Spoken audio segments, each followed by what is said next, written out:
നമസ്കാരം. ഓം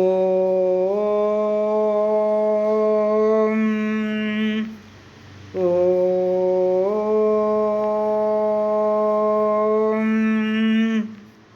ഓം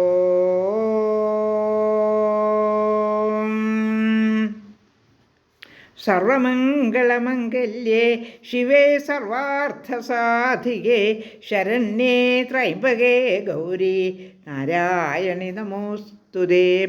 ഓം മഹാദേവ്യൈ നമഃ. ശ്രീമദ് ദേവി ഭാഗവതം സ്കന്ധം 2 അധ്യായം 6. ഇപ്പോൾ സൂര്യനിൽ നിന്നും കുന്തിദേവി ഗർഭിണിയായ വിവരം ഋഷിമാരോട് സൂതൻ പറയുകയാണ്. ഇഷ്ടവരവും കൊടുത്തിട്ട് സൂര്യദേവൻ യാത്രയായി.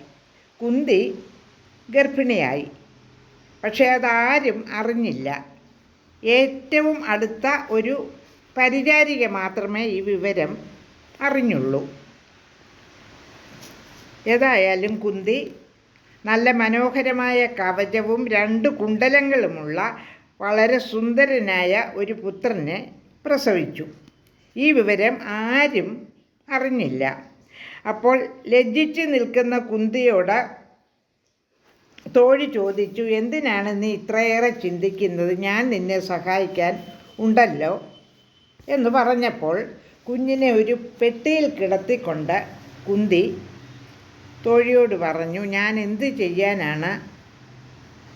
ഈ കുഞ്ഞിനെ ഞാൻ ഉപേക്ഷിക്കുകയാണ്. ഇത്ര സുന്ദരനായ ഒരു കുഞ്ഞുഞ്ഞിനെ ഉപേക്ഷിക്കാൻ എനിക്ക് വളരെയധികം വിഷമമുണ്ടെങ്കിലും അല്ലാതെ നിവൃത്തിയില്ലല്ലോ, നാണക്കേടായി തീരുകയില്ലേ. അതുകൊണ്ട് അംബിക ഭഗവതി നിന്നെ രക്ഷിക്കട്ടെ എന്ന് പറഞ്ഞ് ആ സഖിയുടെ കയ്യിൽ കുഞ്ഞിനെ ഉപേക്ഷിക്കുന്നു. ഇതിനെ വനത്തിൽ ഉപേക്ഷിച്ചിട്ട് വരാൻ പറയുന്നു. ഞാൻ കഴിഞ്ഞ ജന്മത്തിൽ പോലും എല്ലാ ഉലകിൻ്റെയും മാതാവായ ദേവിയെ ആരാധിച്ചില്ല. അതുകൊണ്ടാണ് എനിക്ക് ഇത്ര വലിയ ഒരു കഷ്ടമുണ്ടായത് എന്നിപ്പോൾ കുന്തി ചിന്തിക്കുന്നു. അതുകൊണ്ടായിരിക്കാം ഞാൻ ഇത്ര ഭാഗ്യം കെട്ടവളായിരിക്കുന്നത് എന്നൊക്കെ കുന്തി ചിന്തിക്കുകയാണ്. ഒരിക്കലും ഞാൻ ദേവിയെ ആരാധിച്ചില്ലല്ലോ എന്ന് പരിതപിക്കുന്നു. അപ്പോൾ സൂതൻ എന്താണ് പിന്നെയും പറയുന്നതെന്ന് നോക്കാം. ഋഷിമാരോട് എന്താണ് പറയുന്നതെന്ന്. സൂത ഉവാച. ശ്ലോകം 36. ഇത്യുക്ത്വാതം സുതം കുന്തി മഞ്ജുഷായാം ധൃതം കില ധാത്രീ ഹസ്തേ ദദൗ ഭീത ജനദർശനതസ്തഥാ എന്ന് പറഞ്ഞുകൊണ്ട് പെട്ടിയിൽ വെച്ചിരിക്കുന്ന കുഞ്ഞിനെ ജനങ്ങൾ കാണുമോ എന്ന ഭയത്തോടുകൂടി ധാത്രിയുടെ കൈവശം കൊടുത്തു. ശ്ലോകം 37. സ്നാത്വാ ത്രസ്താദദാ കുന്തി പിതൃവേശ്മന്യുവാസസ മഞ്ജുഷാവാഹമാനാ ച പ്രാപ്താ ഹ്യതിരഥേന വൈ. സ്നാനം ചെയ്തിട്ട കുന്തി ഭയത്തോടെ പിതൃഭവനത്തിൽ കഴിഞ്ഞു. കുഞ്ഞിനെ കിടത്തിയിരുന്ന പെട്ടി അധിരഥനാണ് ലഭിച്ചത്. ശ്ലോകം 38. രാധാസുതസ്യ ഭാര്യാ വൈ തയാസൗ പ്രാർത്ഥിതസുതഃ കർണോ അത്ഭുതബലവാൻ വീര പാലിത സൂതസത്മനി. സൂതനോട് ഭാര്യയായ രാധ പുത്രനു വേണ്ടി പ്രാർത്ഥിച്ചിട്ടുണ്ടായിരുന്നു. സൂതഗ്രഹത്തിൽ വളർന്ന കർണൻ ബലവാനും വീരനുമായി. ശ്ലോകം 39.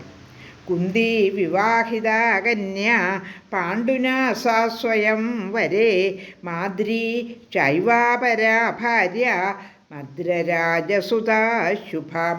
കന്യകയായ കുന്തി സ്വയംവരത്തിൽ പാണ്ഡുവിനെ വരിച്ചു. മദ്രരാജാവിൻ്റെ പുത്രി മാദ്രിയായിരുന്നു പാണ്ഡുവിൻ്റെ മറ്റൊരു ഭാര്യ. ശ്ലോകം 40. മൃഗയാം രമമാണസ്തു വനേ പാണ്ഡുർമഹാബലഃ ജഘാന മൃഗബുദ്ധ്യാതു രമമാണാം മുനിം വനേ. മഹാബലവാനായ പാണ്ഡു നായാട്ടിൽ മുഴുകിയിരിക്കെ മാനാണെന്ന് കരുതി വനത്തിൽ ക്രീഡിച്ചു കൊണ്ടിരുന്ന ഒരു മുനിയെ കൊല്ലാൻ ഇടവന്നു. ശ്ലോകം 41. ശബ്ദസ്തേന തഥാ പാണ്ഡുർ മുനിനാ കുപിതേന ച സ്ത്രീസംഗം യതി കർത്താസി തദാതേ മരണം ധ്രുവം. കുപിതനായ മുനി അപ്പോൾ പാണ്ഡുവിനെ ശപിച്ചു. സ്ത്രീശൃംഗം ചെയ്യാൻ ഇടവന്നാൽ അപ്പോൾ തന്നെ നീ മരിക്കും, തീർച്ച. ശ്ലോകം 42. ഇതി ശബ്ദസ്തു മുനിനാ പാണ്ഡു ശോകസമന്വിതഃ ത്യക്ത്വാ രാജ്യം വനേ വാസം ചകാര ഭൃശദുഃഖിതഃ. മുനിശാപമേറ്റ പാണ്ഡു ശോകത്തോടെ രാജ്യം വെടിഞ്ഞ് അതീവ ദുഃഖിതനായി വനവാസം തുടങ്ങി. ശ്ലോകം 43. കുന്തി മാദ്രീജഭാര്യേ ദ്വേ ജഗ്മതു സഹസംഗതേ സേവനാർത്ഥം സതീധർമ്മം സംസൃതേ മുനിസത്തമാഹ. മുനിശ്രേഷ്ഠരെ കുന്തി, മാദ്രി എന്നീ 2 ഭാര്യമാരും സതീധർമ്മമനുസരിച്ച് അദ്ദേഹത്തെ ശുശ്രൂഷിക്കാനായി അദ്ദേഹത്തോടൊപ്പം വനത്തിലേക്ക്